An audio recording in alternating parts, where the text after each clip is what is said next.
Rasulullah sallallahu alayhi wa sallam, when Aisha radiallahu anha asked him, "O Nabi of Allah, make dua for me."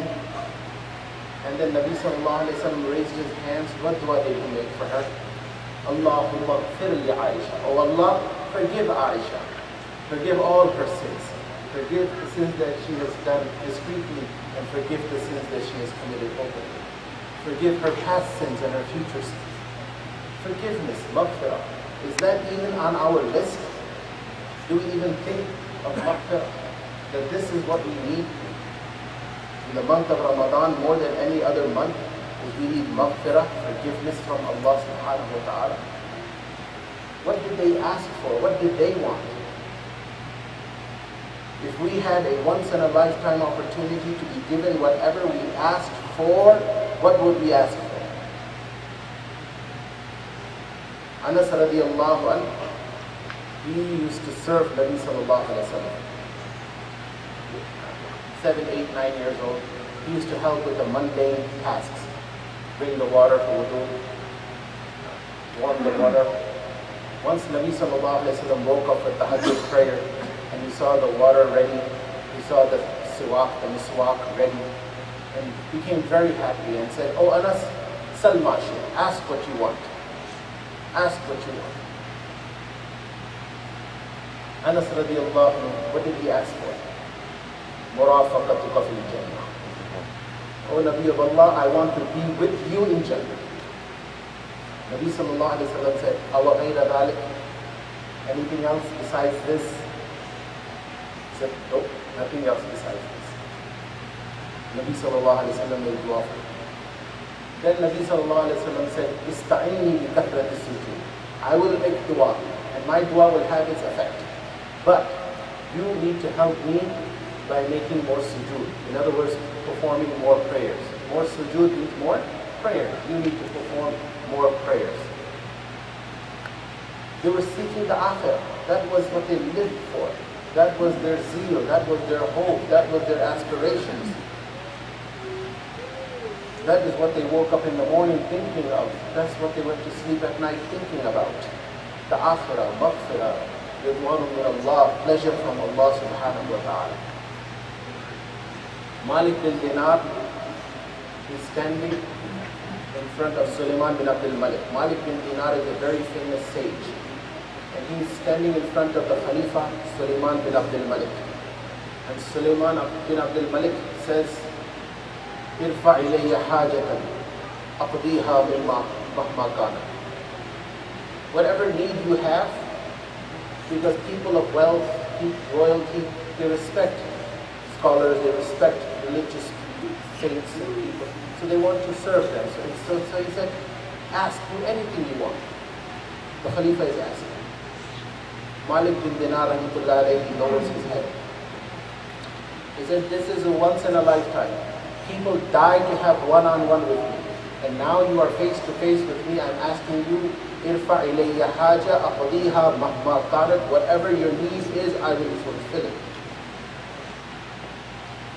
And Malik bin Dinar rahmatullah alayhi, he lowered his head. He said, aren't you understanding what I'm saying? The depth of what I'm proposing? Ask me whatever you want. Whatever your need is. Malik bin Dinar rahmatullah alayhi raises his head and says, "Hajati an tunqidhani min an-nar." My need is that you save me from Jannah and enter me into Jannah. Sulaiman bin Abdul Malik said, "Laysa min dhalika, laysa min sha'ni." That is out of my jurisdiction. I cannot do that. Malik bin Dinar rahmatullah alayhi replies, "Laysa li hajatan siwaha." I don't have any other need besides that. That's my only need. And you cannot fulfill that need, there's nothing you can do for you. Asim, the grandson of Umar radiallahu anhu. He's in the haram. And the governor of Makkah at that time recognizes Asim. He says, this is the grandson of Umar radiallahu anhu. So he goes up to Asim and he says, "Do you have any need that I can, any hajatan? Do you have any need that I can fulfill? He said, Asim rahmatullahi replied that I feel ashamed. As a matter of fact, I am offended that I should ask for something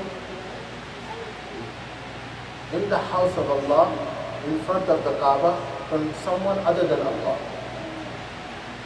As'al amama baytihi ghayr Allah. Ask ghayr Allah, ask someone other than Allah for something in front of the house of Allah. This is bad taste. You should have never made this proposal to me. So the governor, he backs away. But he keeps an eye out for Asim. And then when Asim leaves the haram, the governor follows. And after he leaves the haram, he says, now we are outside the haram. Is there any need that you have that I can fulfill? Asim rahmatullahi replied, min hawa'ij al-dunya or min hawa'ij al-akhirah? The need that you want to fulfill, is it from this world, a material need, or a spiritual need? He said, no, material need. I can only fulfill a material need, something of this dunya. He said, مَا سَأَلْتُ الدُّنْيَا مِمَّنْ يَمْلِكُهَا.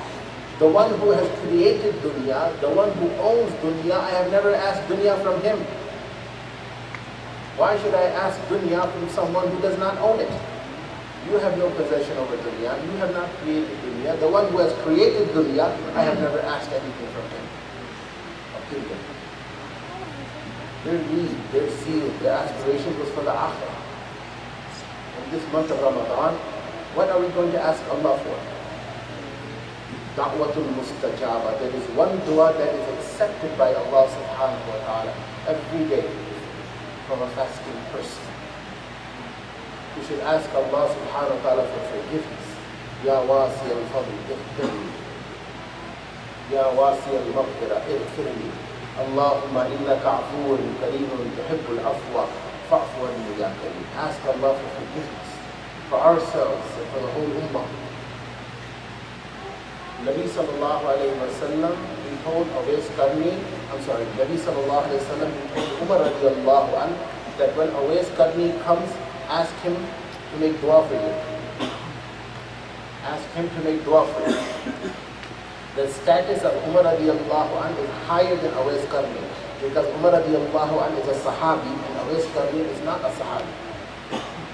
But Nabi sallallahu alayhi wa sallam said there's a person who lives in Yemen. When he comes for Hajj, when he comes to Medina, his name is Awais, he's from the tribe of Qarn. Ask him to make dua for you. Nabi sallallahu alayhi wa sallam left this world. Abu Bakr Siddiq radiallahu anhu left this world during the time of Umar. Awais Qarni comes. Umar radiallahu anhu interviews him. What is your name? Awais. What tribe are you from? Qarn. Nabi sallallahu alayhi wa sallam had given a description. This is what he will look like. When Umar radiallahu anhu confirmed his identity that this is indeed Awais Qarni, then Umar radiallahu anhu said, Nabi of Allah has asked me to request you to make dua for me. Imam Nawawi, the Shari of Muslim, writes that it is permissible for someone who is higher in rank, Umar radiallahu anhu, to ask from someone who is lower in rank to make dua, based on what Nabi sallallahu alayhi wa sallam had instructed about. Anyhow, the point is, Awais Qarni said, what dua, what should I ask Allah for you? And what did Umar radiallahu anhu say? Ask Allah to forgive you. Ask Allah. Imagine Umar radiallahu anhu waiting almost 20 years for Awais Qarni to arrive in Medina. And when he does arrive in Medina, and he has this one dua to ask, to request Awais Qarni to make dua for him. What dua does Umar radiallahu anhu ask Awais Qarni to make? Maghfirah. That ask Allah to forgive you. So in this month of Ramadan, we should ask Allah to forgive us, forgive our sins. This month, what happens,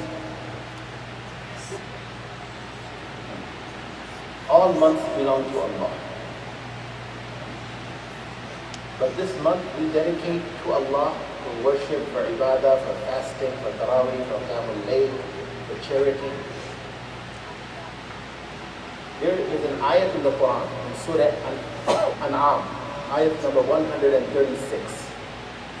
in which the mushrikeen of Makkah, the mushrikeen, the kuffar, the idol worshippers of Makkah, they had a practice in which they would make two portions of their food. And they would say, وَقَالُوا هَذَا لِلَّهِ بِزَعْمِهِمْ. This portion is for Allah. Quran says, بِزَعْمِهِمْ, according to their belief. Because in reality, all of it belongs to Allah. وَقَالُوا هَذَا لِلَّهِ بِزَعْمِهِمْ وَهَذَا لِشُرَكَائِنَا. And this portion is for our idols. Then Quran says, فَمَا كَانَ لِشُرَكَائِهِمْ فَلَا يَصِلُ إِلَى اللَّهِ. The portion that they had designated for their idols, it did not, if perchance, by mistake, if some of it got muddled with Allah's portion, the portion that they had designated for Allah, they would say, no, this portion belongs to our idols. Let's not mix it with Allah's portion. وَمَا كَانَ لِلَّهِ فَهُوَ يَصِلُ إِلَى شُرَكَائِهِمْ. And the portion that they had designated for Allah, if that got mixed up with their portion that they had designated for their idols, they would say it's okay.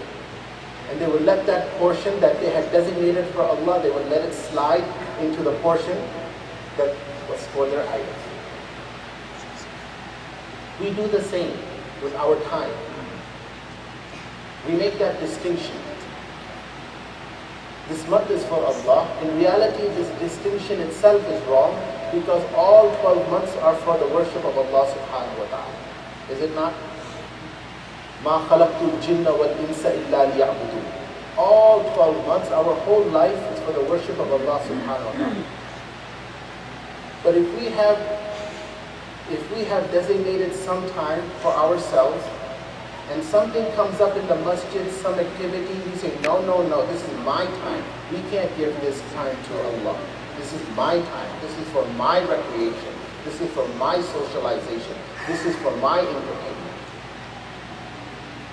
And if there is a time that we have designated for Allah, for example, Taraweeh prayers, we have designated that time for Allah, and we say we are going to go for Taraweeh prayers.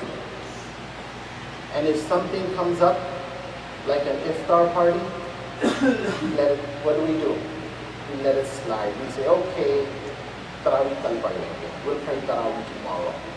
The time that we had designated for Allah, we let it slide into recreation, socialization, entertainment. You see the parallel that I'm drawing? The Makkans did the same thing with their food. We do the same thing with our time. The time that we dedicate for Allah, we are going to recite Quran in this month, in these hours. We stick to that, and we don't budge from that schedule. The time that we have designated for Taraweeh, we stick to it. We don't budge from it. That is time that we have given to Allah subhanahu wa ta'ala. And in the end, we ask Allah subhanahu wa ta'ala to accept our good deeds and to forgive us. May Allah subhanahu wa ta'ala forgive all of us. May Allah subhanahu wa ta'ala forgive the whole ummah. May Allah subhanahu wa ta'ala grant us the firdaus. Please pray yourself.